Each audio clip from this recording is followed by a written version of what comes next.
What's going on, and welcome back to the Flex Diet Podcast. I'm your host, Dr. Mike T. Nelson. On this podcast, we talk about all things to increase muscle performance and improve body composition, all without destroying your health in a flexible framework. I wanted to let you know that the Physiologic Flexibility Certification, this is the level 2 to the Flex Diet Certification.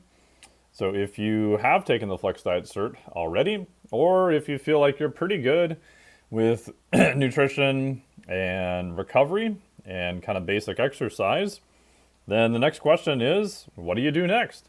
How do you increase your body's ability to recover, become more resilient, anti-fragile? This would be the Physiologic Flexibility Certification.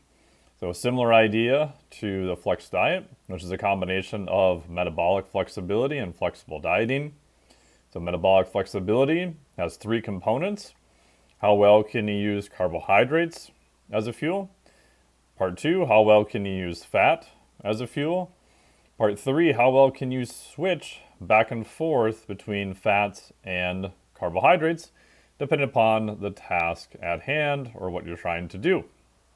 This allows you the ability to still increase performance and to improve body composition, and a framework of which to explain the different interventions. So in the Flex Diet Cert, we talk all about the macronutrients, protein, fats, carbohydrates, NEAT, exercise, sleep, micronutrition, and much more. So we took the same idea and we expanded that to you as an entire physiologic organism. So can we take the same idea of flexibility and expand that out to cover you as a person? This will then allow you a framework of which to determine what things should you work on next. So these come down to the 4 pillars of what's called homeostatic regulation. And that's just a fancy word meaning that your body has a homeostasis, or its baseline, that it likes to hang out in. And there are different components of that we have to, and you have to, maintain constant, or else you're in a world of hurt, and worst case, you're dead.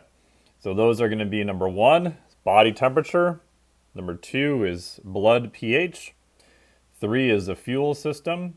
And then 4 is going to be air, oxygen and carbon dioxide.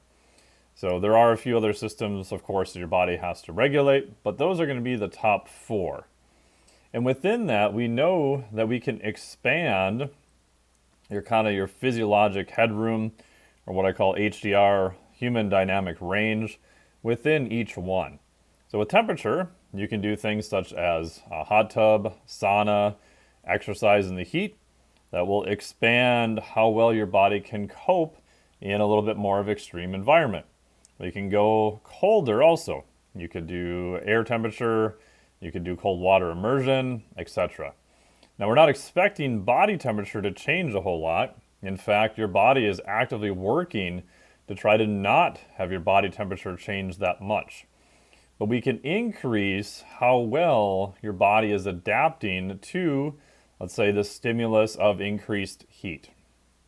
Just like your right bicep would adapt to the load of putting more weight on it for a, say, bicep curl. It's the exact same idea. We're increasing the adaptations within the body, but we're doing that in a systematic way to target the systems that are going to be the most important.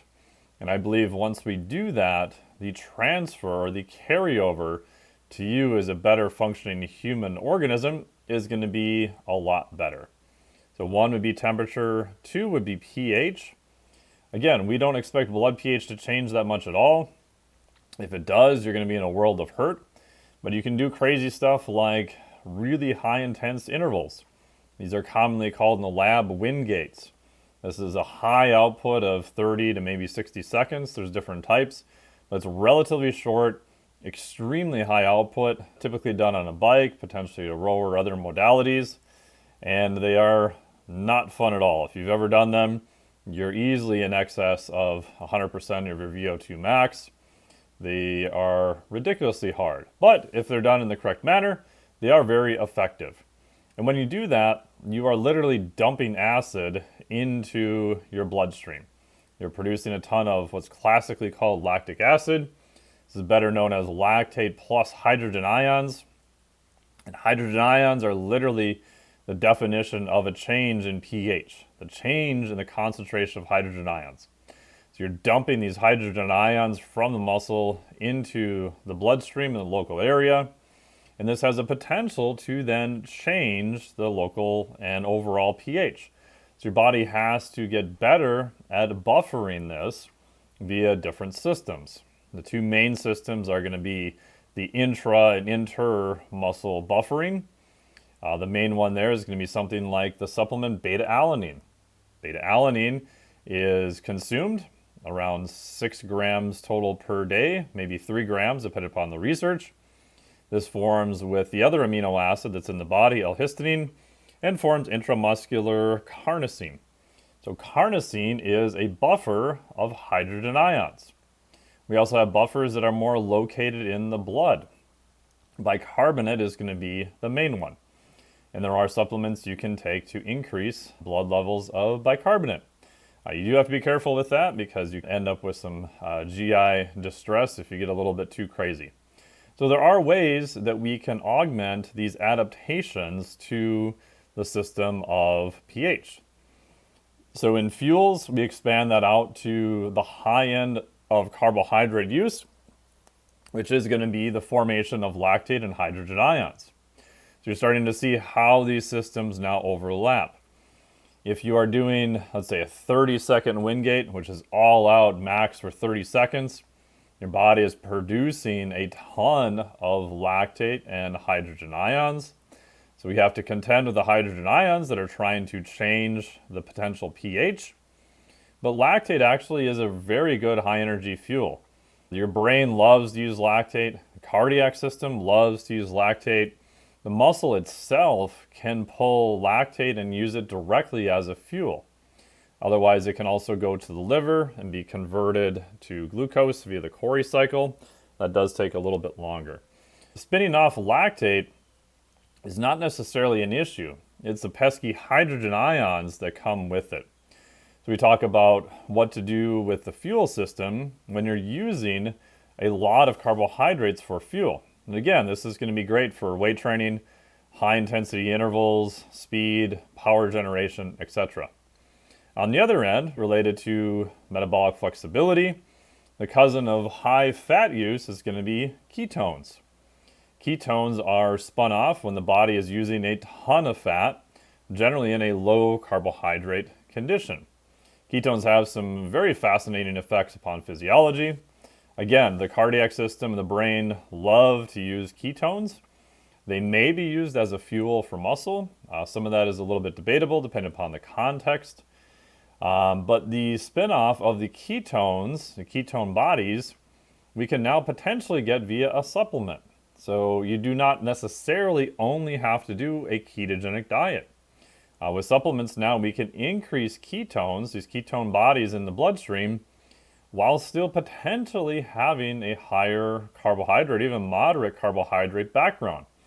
So this opens up some very cool things we can do related to physiology on both the fat end of the spectrum via ketones and also the carbohydrate end of the spectrum via lactates. Part 4 is going to be air, how you breathe oxygen and get rid of CO2. While that sounds very simplistic, it gets to be really messy really fast. Again, all these systems are overlapping. And the one, I think, mistake I made with the early version of the class when it first came out is I spent 2 years before I even had the first class done with iterations of it. I started thinking about this and writing notes down and reading the research and all that stuff for literally a decade before I even attempted to do the first version of the class. And the issue I had was teaching them as a little bit separate systems because it is much easier to understand. If you throw everything at you, it's very complicated and complex, and it becomes very hard to understand the components. So what I did that worked better is I broke them down into the 4 areas: temperature, pH, fuels, air, O2, and CO2. And then within that, showing what are the overlap and why this is important. I think on that second part, this is like the 4th iteration of this version of the class. I've gotten much better at showing them individually, and then as the class progresses, how they all fit together. And again, why this is important.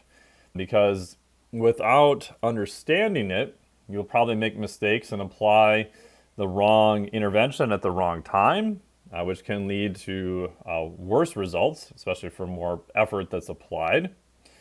And if you can understand the big picture, you'll know the context of what direction to go in. It's going to be impossible, even with a longer certification like this, to go through every possible scenario that you're going to run into. So knowing the context there, how these systems work and why focusing on the hormetic areas, or I should say homeostasis areas, is going to be better.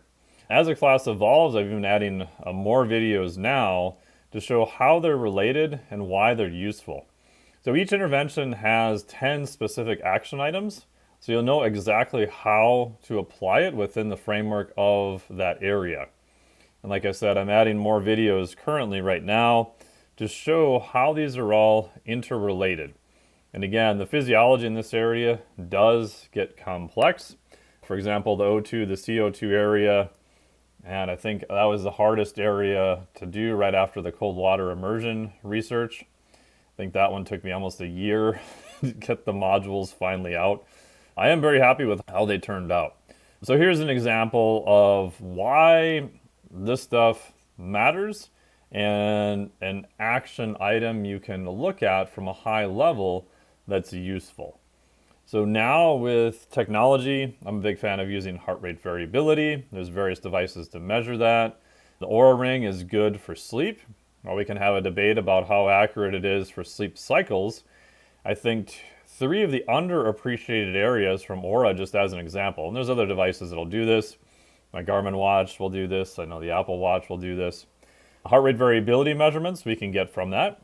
That has some pros and cons, so there's a few gotchas to watch out for that, especially if you have athletes who have extremely low resting heart rates, but it's generally helpful. Body temperature, which Oura is actually very accurate with. I found that that's super useful. I've noticed it is tied to metabolism and potentially metabolic rate, or at least it appears to, assuming that your last meal is at a normal time. And then also to cross-check with heart rate variability to see if you're really having some immune hits. All right, so everybody knows that if your immune system is becoming overtaxed, temperature will go up. And so we can see that in the temperature. The third is the respiratory rate. Now keep in mind when we're looking at Oura, for example, or Garmin or whatever, most of the time they're going to measure respiratory rate over the course of sleep. So if we exclude people who have sleep apnea, which I have seen that a fair amount, which is going to be a referral out, respiratory rate's going to get very screwed up in that case. The new Oura and some of the other devices also have oxygen saturation. So we can look at that and get a really good idea, does this person need a referral out for a sleep study? Because if they're having sleep apnea or sleep issues, it is literally going to mess up everything in their body. So that's going to be a referral out, so it's good to look at those things. The other part to look at is respiratory rate, and is somebody over breathing at night? So this is some of Patrick McEwen's early stuff. I want to give a special shout out to my buddy Dr. Andy Gelpin, who I worked very closely with at Rapid Health Optimization. So I do look at a lot of the profiles of athletes and high-level executives and people we have that come through Rapid. I help looking at overall stress levels, all their testing and everything, and coordinating that into an action plan. So I have been able to see a lot more data on this over the past half a year. I've seen this in my own clients over many years. I also want to give a shout out to Brian McKenzie at Shift Adapt. I've got an interview with Rob Wilson in the Physiologic Flexibility Cert, where we talk about hands-on work, breathing, everything else. And also Emily Hightower, who's talked about this stuff for quite a while too, along with Brian. Emily's also helping us at Rapid Health with these too. So I want to make sure to give them credit because they've been talking about this for quite a while and have seen this, and their education, at least helping me along the way, has been super helpful. So if you have someone who has a high respiratory rate at night, now what is high? There's some debate on that, but I'd say 16 to 17 to 18 breaths per minute is definitely on the higher side. Now keep in mind, this is during sleep. This is not during exercise. This is not even walking around. This is while your body is not really doing much of any movement. So it gives us a nice inside look at what the body is doing, not under any load. When you are breathing more, when you inhale, if you really overly simplify it, you are inhaling to get oxygen, you are exhaling to get rid of CO2, carbon dioxide. So carbon dioxide is not necessarily a waste product. It is also a signaling molecule. It is something that very much controls our breathing rate. So CO2 levels are the main system the body is using to determine breathing. Oxygen is a backup system to it. So a lot of people think oxygen is the primary system.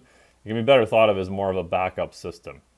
If you imagine exercising really hard, you are doing a lot of muscular work. Therefore, you do need to offload more CO2.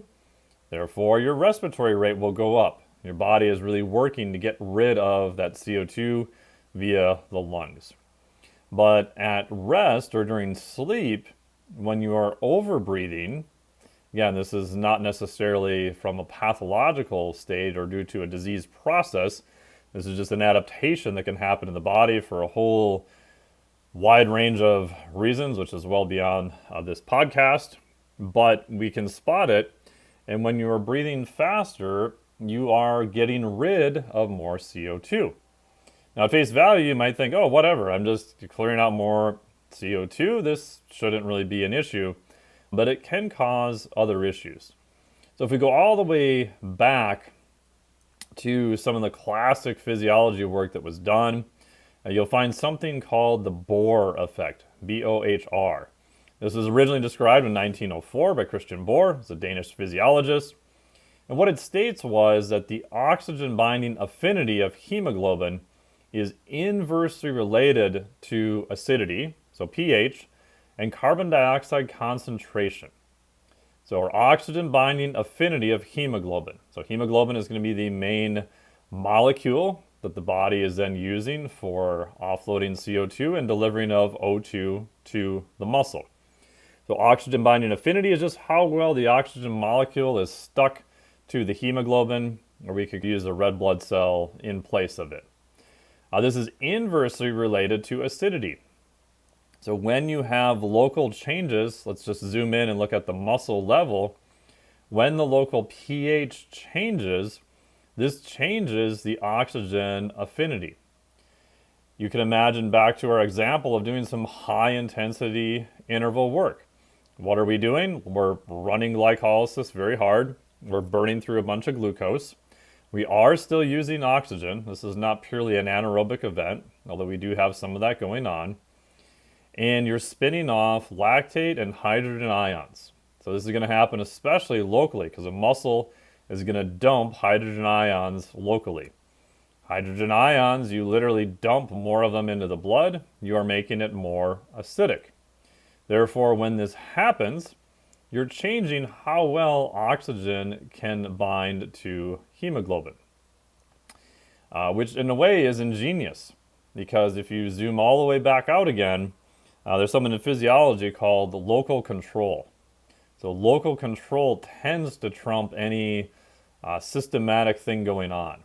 And this is good because locally, we need to make sure those effects are taken care of. So locally, the muscle needs to get oxygen and it needs to get rid of CO2 in order to have a high level of performance. So if we go back to what is called the Bohr effect, the oxygen binding affinity of hemoglobin is inversely related to acidity and carbon dioxide concentration. What this means in English is you need a little bit higher level of carbon dioxide at the local muscle level for the oxygen to move off of the hemoglobin into the muscle itself. So for the offloading of oxygen, this is locally done as a passive process just due to the changes in partial pressure, which is amazing because it doesn't cost your body any energy per se to do that. You need to have a higher level of carbon dioxide. If you don't, what happens is you have a lot of oxygen that's attached to the hemoglobin, but it just zips by and doesn't get to the muscle when needed. Now you can get fancy and look at all this stuff with metabolic cart. I have a Pinoy system. You can look at this with a Knox device. You can listen to a podcast I did with Evan on that, or on a Moxie device, which is what's called a NIRS device. So Moxie device, which I have 3 of them, you stick it over the muscle and it's going to look at what's going on locally with oxygen concentrations. So you can see some of these changes locally using a Moxie or a NIRS device or a Knox device, and you can see what's happening to them systemically via a metabolic cart. Now again, you don't need all that fancy $1,000 worth of equipment unless you're a super nerd like me and this gets you all really excited. But the takeaway there is, if we go all the way back and we go, okay, what's happening when we increase our respiratory rate? When we increase our respiratory rate, we are exhaling more CO2. So we are dumping, we are getting rid of more CO2. When we do this, we don't have as much of the Bohr effect at the muscle level. So you're not oxygenating your tissue as effectively as you should. And you can imagine that this then is going to run into some issues.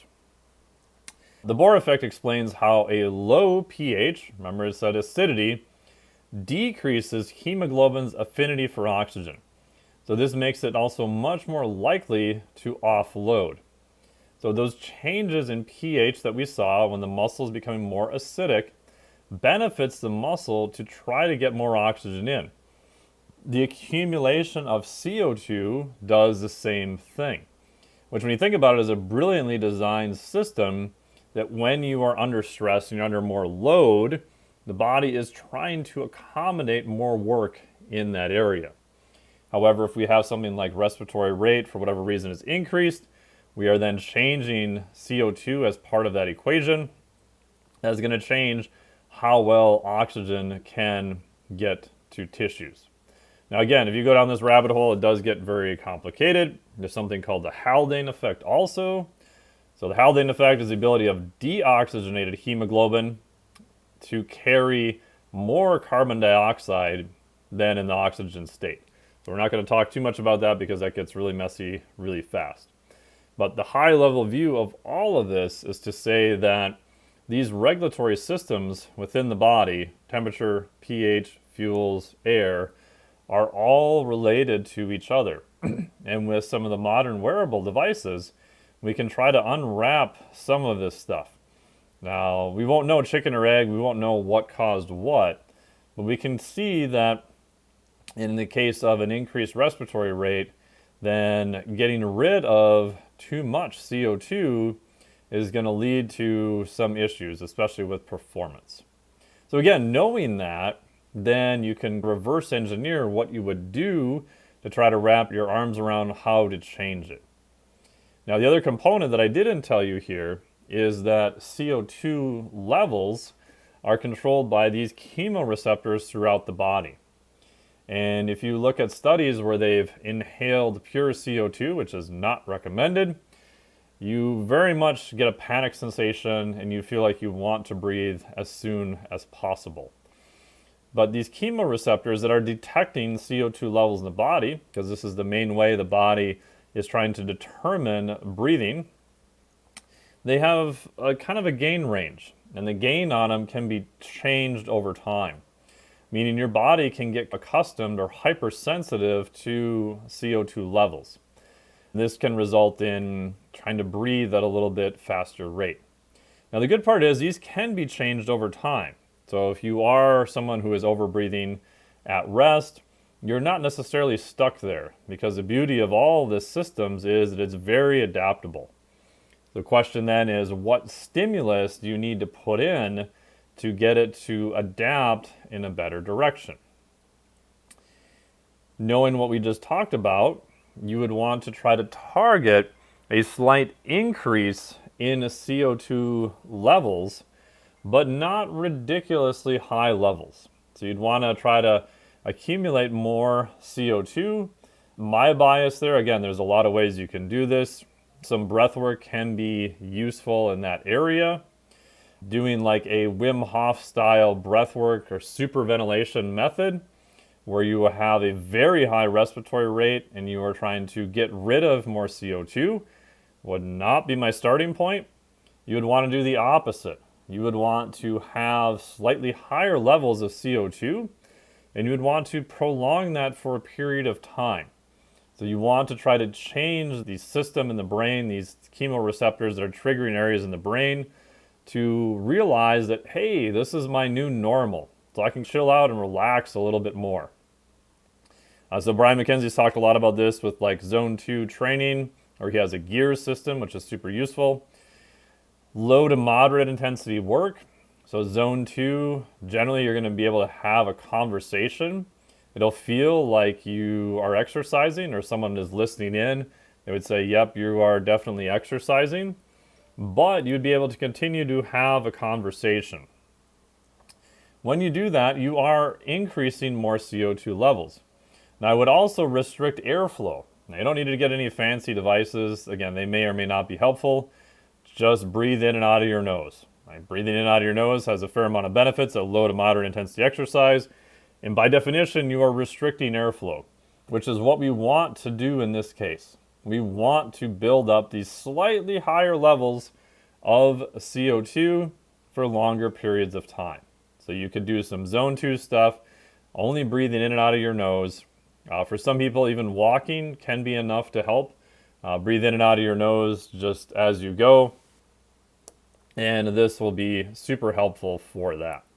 So the takeaway of all of this is, if we understand the high level system, we can understand how each pillar works together, and then we can understand the interventions that we would need to do to increase our performance and to make the body more resilient overall. So if you enjoyed that, definitely check out the Physiologic Flexibility Certification. It is open now, September 18th through Monday, September 25th, 2023. Go to physiologicflexibility.com. If you have any questions on any of it, please drop me a line. I hope to see you in the certification. Thank you so much. Talk to you soon. Personally, I don't care for puppets much. I don't find them believable. I don't believe you. This podcast is for informational purposes only. The podcast is not intended as a substitute for professional medical advice, diagnosis, or treatment. You should not use the information on the podcast for diagnosing or treating a health problem or disease or prescribing any medication or other treatment. Always seek the advice of your physician or other qualified health provider before taking any medication or nutritional supplement, and with any questions you may have regarding a medical condition. Never disregard professional medical advice or delay in seeking it because of something you have heard on this or any other podcast. Reliance on the podcast is solely at your own risk. Information provided on the podcast does not create a doctor-patient relationship between you and any of the health professionals affiliated with our podcast. Information and statements regarding dietary supplements are not intended to diagnose, treat, cure, or prevent any disease. Opinions of guests are their own, and this podcast does not endorse or accept responsibility for statements made by guests. This podcast does not make any representations or warranties about guest qualifications or credibility. Individuals on this podcast may have a direct or indirect financial interest in products or services referred to therein. If you think you have a medical problem, consult a licensed physician